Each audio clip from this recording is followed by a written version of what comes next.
Good morning, everyone. Today, I'm excited to talk to you about a topic that I believe is crucial for anyone learning English as a second language: how to think in English. We all know that learning to speak and understand English takes time and dedication, but learning to think in English is the next level of fluency. It's not just about knowing vocabulary and grammar.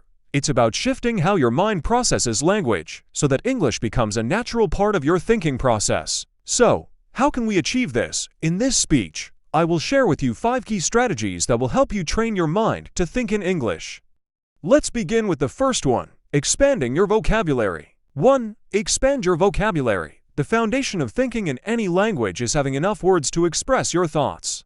Imagine trying to think about your day or describe your feelings without knowing the right words to say. It would be nearly impossible. So, the first step is to actively build your vocabulary.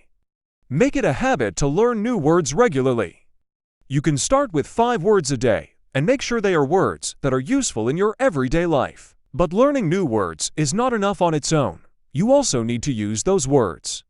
Start by using them in simple sentences in your mind.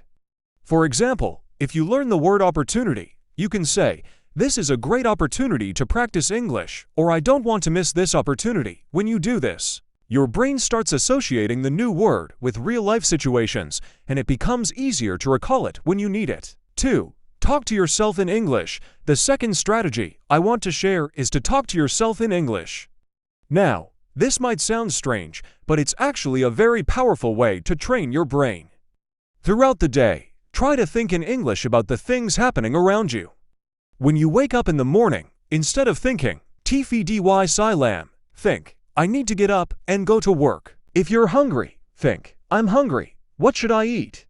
This way, you are creating a habit of using English even when you're alone. You can also describe your actions to yourself.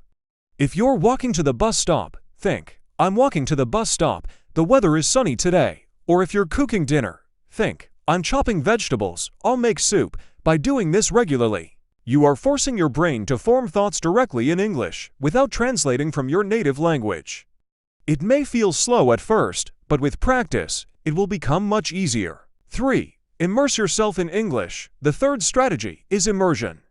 One of the best ways to start thinking in English is to surround yourself with the language as much as possible. This means exposing yourself to English in your daily life, not just informal lessons. Watch movies and TV shows in English, listen to English podcasts, and read English books, articles, or news. The more you hear English, the more familiar your brain will become with how the language sounds and works. Try to focus on understanding the meaning of what is being said, rather than just individual words. Pay attention to the expressions native speakers use, how they structure their sentences, and even how they express emotions. Over time, your brain will naturally start to mimic this way of thinking. Think in simple sentences. Next, I want to talk about the importance of thinking in simple sentences. One common mistake people make when trying to think in English is that they try to form complex sentences right away. This can be overwhelming and discouraging, especially when you're still building your language skills. Instead, start small. For example, instead of trying to think, "I should finish my work by 3 p.m. because I have an important meeting after that," you can start with something simpler like, "Work, finish by 3 p.m.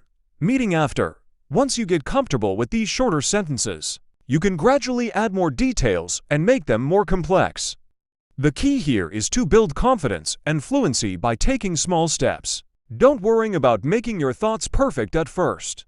The important thing is to get used to thinking in English. As you become more comfortable, you'll find that your sentences naturally become longer and more accurate over time. 5. Embrace mistakes and keep practicing. Another important point I want to emphasize is the need to embrace mistakes. When you start thinking in English, it's completely normal to make mistakes, whether it's in grammar, word choice, or sentence structure. Don't let this discourage you. The fear of making mistakes often holds people back from speaking or thinking in English, but mistakes are a crucial part of the learning process.